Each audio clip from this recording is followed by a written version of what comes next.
Hi, everyone, and welcome to another AMA session hosted by Parasol Finance, the first ever community governed IDO platform built on Solana. I'm David, and I will be your host today. Joined by Mr. Tom, the CEO over at Parasol Finance. Hi, Tom. Hi, hi everyone. I hope you are doing well. Now, Yes, no, it's okay. and our guest today is Eric Lee, the founder of LP Finance. Hi, Eric. Hey, nice to meet you guys today. Nice to meet you. So, shall we start? Yeah, let's move on. Perfect. So the first question is probably the most important one. So who is Eric Lee? Could you tell us a bit more about, your crypto and non-crypto background? Yeah, sure. So first of all, it's nice to have like an AMA with you guys today. So I've been into so to start with the non-crypto background, I've been into AI and machine learning, especially into finance. Basically, what I've done was analyzing market data, comparing to other data sets in order to find some quantitative patterns. Mhm. And also there are some um, mostly data analytics into the finance part. And it was like 2019, 2020 when I first found out about crypto. That's when I started to, like start development on Ethereum and other EVM chains at that time. And I became like a casual DeFi user after that. But I've realized that this blockchain world is perfect for someone like me because all the like every single data is public on the Mhm. blockchain. So there's a lot of things I could do. Um, and that's when like I've realized the real potential of DeFi because everything's transparent and it's trustless. Um, so I've been quite, doing good on Ethereum for quite a time, but I've decided to move on to Solana because as like the bull market hit, um, Ethereum became, impossible to use. The gas fees were soaring. A single Mhm. transaction cost like $390. Um, but Solana was able to process like thousands of transactions per second without a huge load. I know like there were some downtime issues, but I believe it will be solved soon with the coming updates on localized fee markets. So yeah, that's how I came into crypto from a data scientist background. That's great. So that essentially was the transparency that made you explore the crypto world, right? Yeah, correct. All right. So before we talk about the unique features of LP finance, the expected strategies and whatnot, what is LP finance? How would you describe it to someone who, just discovered it, someone who is not a crypto expert per se? Okay. So to make it into like a really simple term, LP finance is a protocol that allows users to leverage or borrow assets with the lowest interest rate that we can provide uh, on the DeFi ecosystem. All right. And my next question is about the partnership itself. So you partnered with Parasol Finance. Why'd you decide to work with that platform? Yeah, when our team decided to start a public round, we had to look onto the launch pads existing on Solana. And if you look at different launch pads at this kind of market condition, most of the pads are silent or gone. There are only a few left on Solana. So we were looking for one, and actually Parasol Finance had some interesting functions like the fact that it's community governed. So that's why we decided to work with Parasol Finance. Great.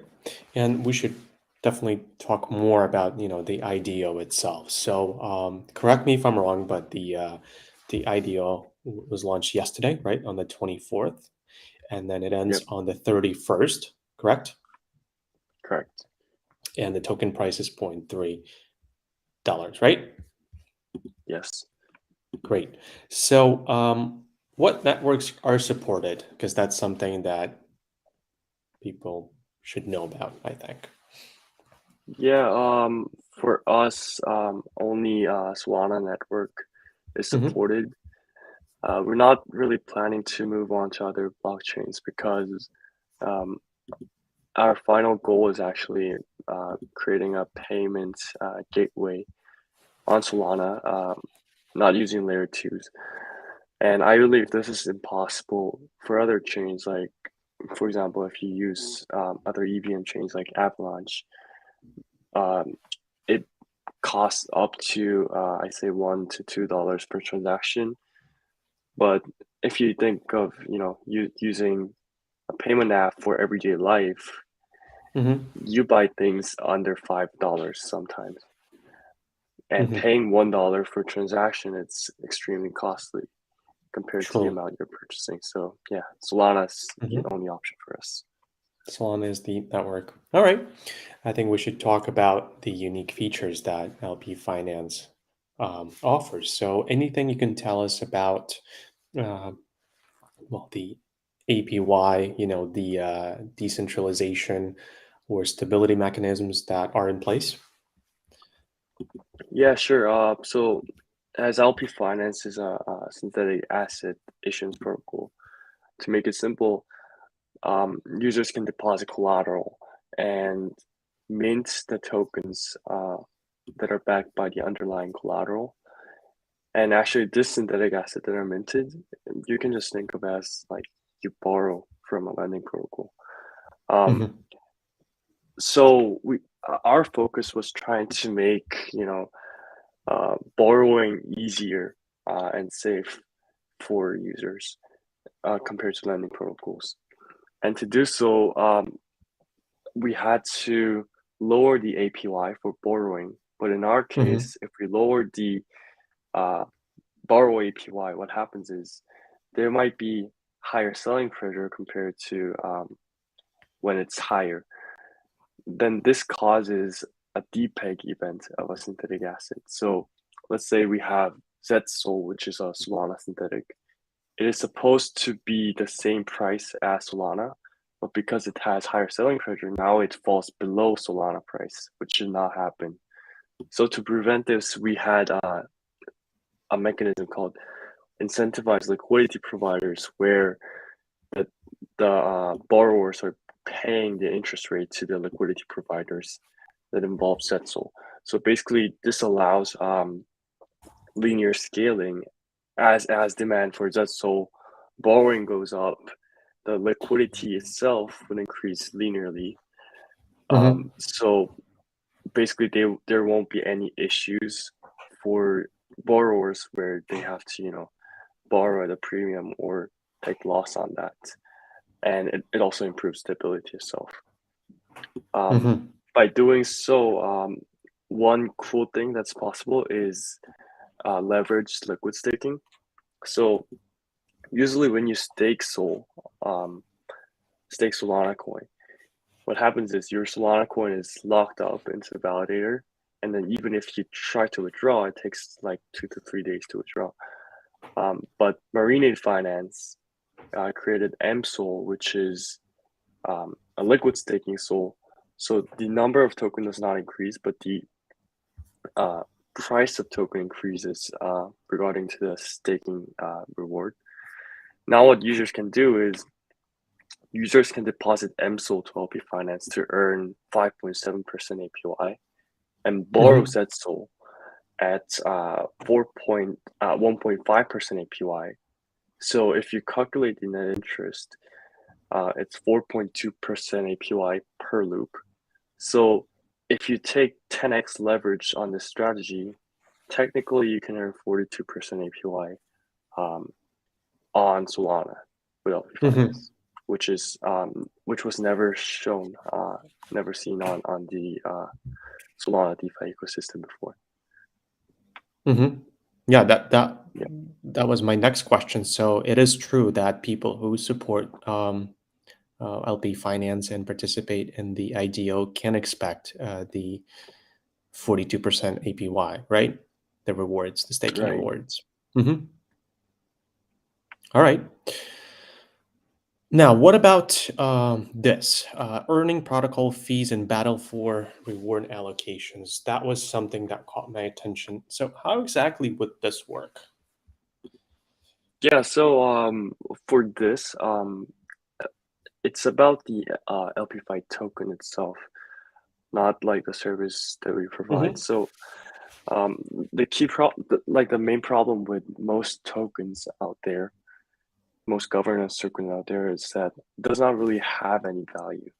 If you look at most projects on Solana, like look at their token chart, it dropped like 98, 99%. Most of them did. And it's not really because of the bear market, it's because of the wrong mechanism. So what they do is, first of all, they don't have a proper governance mechanism. And second, what they do is they do intense liquidity mining. So let's say like LP Finance does an IDO, and now we provide liquidity to the market, and then it's live.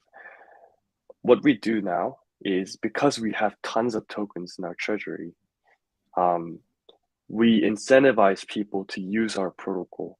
Let's say if you deposit to our protocol, we'll give out $1 million per year in our governance token. Then if this happens, like liquidity flows into the protocol because that's a lot of money. What happens now is because too much supply of the governance token is provided, the token price drops like crazy. And the problem here is, it's okay if the protocol would be able to buy back the amount with the revenue, but there's no revenue that the protocol is really generating. So that's like a whole mess. So LP Finance designed a mechanism to provide value to the governance token as our protocol grows. So every single revenue would be used for like, not initially, but in 1 year, we believe like 100% of the revenue that we're generating would be used for buyback and burning LP5. And we would have, like, as I explained before, we provide interest generated to the liquidity providers. So in this case, we can also vote for which liquidity pairs we would incentivize. This process is also going to be voted by LP5 tokens. So in order for DEX's AMMs to take dominance over that stake, they would have to buy LP5 token and fight for this reward allocation, which drives the value of LP5. I see. So the token is the LP5, right? The governance token of LP Finance. So Yes. any other key details that you'd like to share with the audience besides the ones you mentioned already? Key details on The protocol token itself, itself, like the use cases, and whatnot. Oh, right. Yeah. So basically, like, LP5 token itself would play a role as a governance token, but to be honest, like for us, we want to look at like the user's perspective. Mm-hmm. I would say 80%, maybe 85% of the users are not really interested in the governance itself. So we have to, just make sure the value is correctly delivered to LP5 token holders. Mm-hmm. And as we are incorporated in Canada, we have to also be extra careful on this token because like there were a lot of news on some token sales being illegal because it was a security. We don't want SEC to be in this Mm-hmm. game, right? So yeah, we're being extra careful on every design mechanisms. Mm-hmm. And Eric, I think that's definitely something that we should highlight here. So the company is incorporated in Canada, right? Yes, correct. Great. Okay, I think that's very important. And you mentioned the market conditions, and I'm sure many of us would like to know more about some of the insurance strategies that um, LP Finance has. So, how will you guarantee, the protection of investment in that way? Yeah, so in this case, um, things happen like of course something like Terra Luna, it was kind of nonsense. Mm-hmm. Like its mechanism itself was nonsense, and engineers like criticized it for a month, but the hype was super crazy and everyone started buying in and it caused a chaos.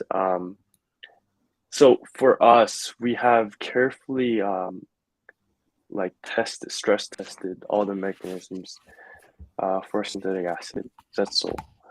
And also, we're going to get like a technical audit from companies to minimize the risk, of course. But things can happen, and I don't want to say like we're 100% safe because people should know there's nothing like 100% safe out in the world. So in this case, in case Setzel price drops like way below Solana price and wouldn't be able to recover, if users are afraid of this situation, they can purchase or pay insurance premiums to us. So like the detail mechanism is really Mm-hmm. complex, but to make it simple, to protect yourself from Setzel depeg, the straightforward way is to short Setzel. So let's say you have $100 of Setzel, and then you don't want to take the risk. Then you have to Mm-hmm. short $100 worth of Setzel at the same time. Now you're delta neutral. When Setzel price drops to zero, the token that you were holding is now $0, but now your short position gains $100. So Mm-hmm. anyways, it's going to be safe. So what we allow is we lend insurance purchasers Zetzel. Instead, they're going to have to pay a premium around 3 to 4% per year to us as like a loan interest. Mm-hmm. So basically, by just paying 3 to 4% per year, users will have 100% protection on the DPEG event. I see. Yeah, that's great that you're being so transparent about the platform itself, your plans, the insurance options and all that. So yeah, I think that's incredibly important. So let's look at the roadmap, and I do have to mention that white paper is available. I did look at it, so that's always good. So the roadmap, I see that you mentioned grants for ecosystem devs, right? Is that something that you're still going to do? Yes, Mm-hmm. that's going to be very important for us actually, because like for this grant, it's not for Solana ecosystem, but for LP Finance ecosystem, because we're creating like a synthetic asset engine, which is like the base protocol that allows minting, borrowing, like the low level functions. We need like other protocols to come to build, a more friendly UI for trading, let's say, or for leveraging, or for payments. We want like people to build on top of us so that people might not know LP Finance, but actually they're using LP Finance in some way. Mm-hmm. So yeah. That's good. And that just shows, that you care about the development on your platform and you're ready to work with the community. What about your marketing plans? Anything you can share with us at this stage? Yeah, for marketing, it's not really, to be honest, like it's not really our team's expertise, because Mm-hmm. we're 100% developers, like every single team members. But for us, we're deeply communicating with like the key Solana DeFi protocols, like Solana, Marine Finance, Hedge, and some other infrastructure providers also. So by engaging with them and their community, we'll be able to, initially kind of boost the launch. But what I believe personally is that if there is Mm-hmm. value, people would eventually come. So yeah. I see. And another thing that I noticed is the integration on Orca and Nazar. I think that's the platform. For someone who is not a tech expert, that would be me, why is that important? So first of all, at least like if someone understands how liquidity pool works, Mm-hmm. Orca is doing something very cool actually. So in traditional liquidity pools, it's just a standard curve, meaning it's not really uh, capital efficient. So if there's like $10 million in the pool, only like 100K is utilized for trading, which is not efficient. So what Orca does is it allows users to set like a price range that they're going to market make, and only this range is utilized.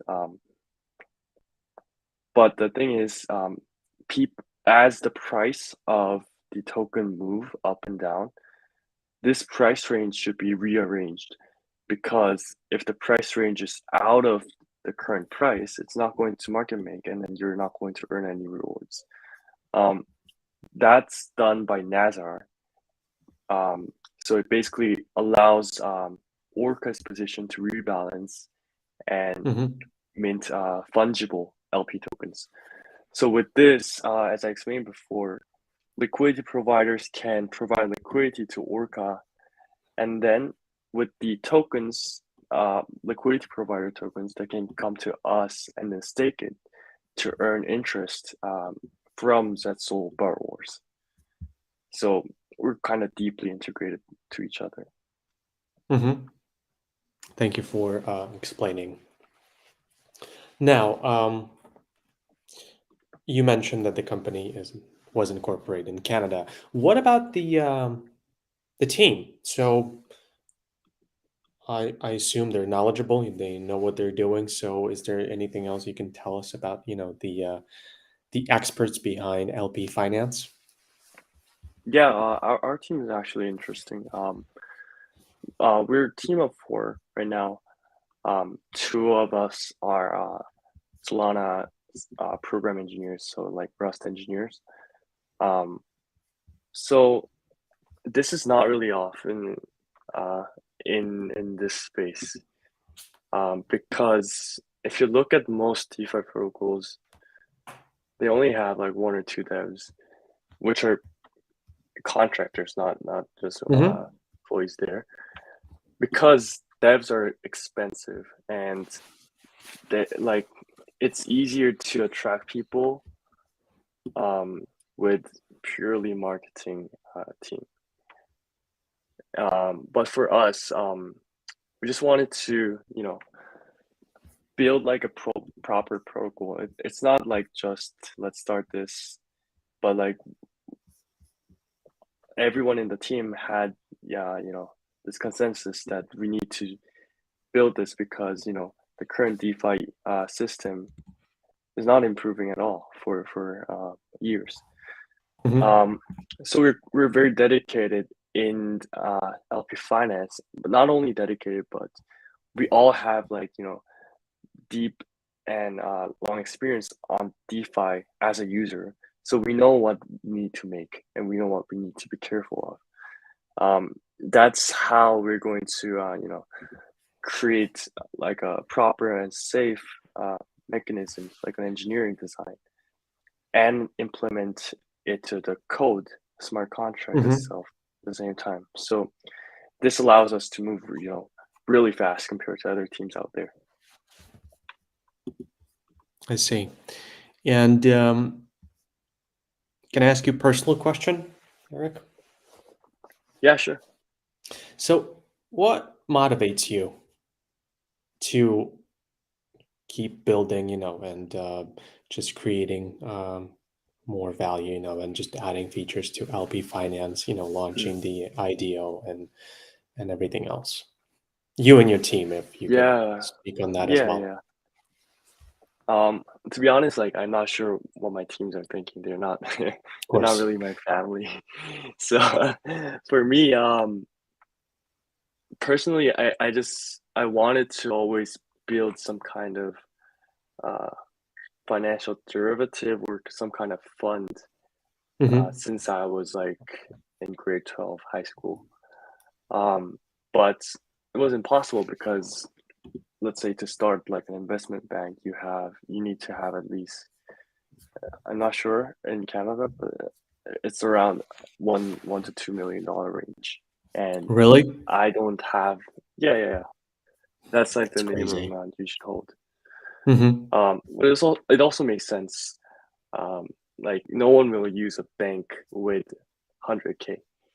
Um, so for me, like I thought it was impossible, but when I learned about DeFi, I can build whatever I want to, and it runs on the code. And that's when I thought like maybe the current financial system is really inefficient because banks have like thousands of employees and DeFi, let's say Solin, the lending protocol, they don't need anyone to work 24 hours. Just the program deployed is doing everything. So maybe in the future, we're talking about AI and stuff and automated Hmm. services. Then why not, this banking system to be automated? And to be automated, people should be able to trust it or maybe like not trust it because they don't even have to trust this. They know what they're doing. Um, so yeah, that's when I thought this space would be big. And then when I actually came here, I've seen like 20 stablecoin projects falling down Hmm. for the current 2 years. Even the big ones, like the one that Phantom blockchain made, like Phantom Foundation made. I think it was Phantom USD. So that's when I realized, like, maybe like right now the whole ecosystem might be a joke. They're just forking others' projects and building the same thing with the other name and just having different marketing teams. Um, so I thought because I have some experience on data science and analytics, I should make a proper system using my knowledge. And then I looked for a team that wanted to work with me. And like, Hmm. luckily, there were some engineers out there on Solana who really wants to, uh, who really had like a same vision as myself. So I yeah, see. that really drives me to continue to work on LP Finance. That is inspiring, yeah. And since you mentioned the banking system and AI, what is your, I wouldn't say prediction, but what do you think is going to happen, and how soon are we going to see the banking system that is actually A, transparent, and B, automated or semi-automated at least? Do you think it's going to take years and years and years, or we might see it sometime soon? Yeah, so for that, I believe DeFi is going to go mainstream. Maybe we won't know if it's even mainstream, Hmm. but it would go to mainstream. Maybe like in the recent, like in the coming 3 5 years, uh, some small banks might start integrating into their services, but they won't, publicly announce that. They won't. They won't. Hmm. But what I feel is for any other industries, um, like it will be automated because it's cheaper and usually machines are better than human in most parts.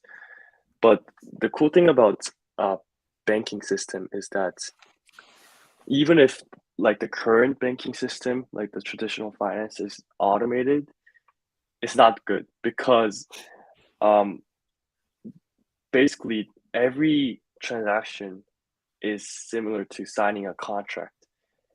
And on the blockchain, when you sign a transaction, you can go through the smart contract and know what's going to happen with your money transparently. But for Yeah, banking, if it's hosted on the backend side, you have no idea what you're doing. So even if the banking system's automated, it has to move on to DeFi at last because there's zero transparency in the current system. I see. And I wanted to ask you about Canada. So I talk to people from all over the world, and I would really like to know whether crypto and the Web3 space is popular in Canada, because I know it's popular pretty much everywhere now, but well, with some exceptions. But what about that region? Yeah, for Canada, actually, there's a stat that around 10 to 13% of Canadians uh, holds some kind of cryptocurrencies, 10 to 13. which is 10 to 13% of the That population. is pretty good. Yeah, I mean, like, um, it might not be super high for now, Hmm. um, but surely there's interest building up right now. And the cool thing here is that there's an app called ShakePay, which is basically like not really a crypto exchange, but a gateway to buy crypto with fiat. But they made some kind of a debit card Hmm. that allows you to pay, like pay for goods with crypto. So the process is basically if you hold Bitcoin and you sign up, you buy something, they automatically sell the Bitcoin and send cash. But Hmm. I believe it's just a start. So for LP Finance, our vision is not using Visa or Mastercard or this kind of services, just purely crypto transaction uh, for payments, right? So I guess we're slowly going there, and LP Finance would be able to play a role on big crypto adoption in Canada. Yeah, maybe not just in Canada, right? Right.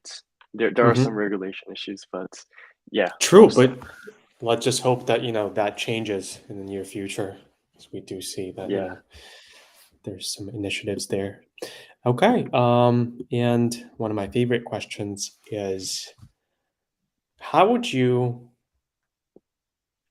explain to people why they should be supporting LP Finance without sharing financial advice? I know it's a tricky Without, question, but yeah, how would you answer that?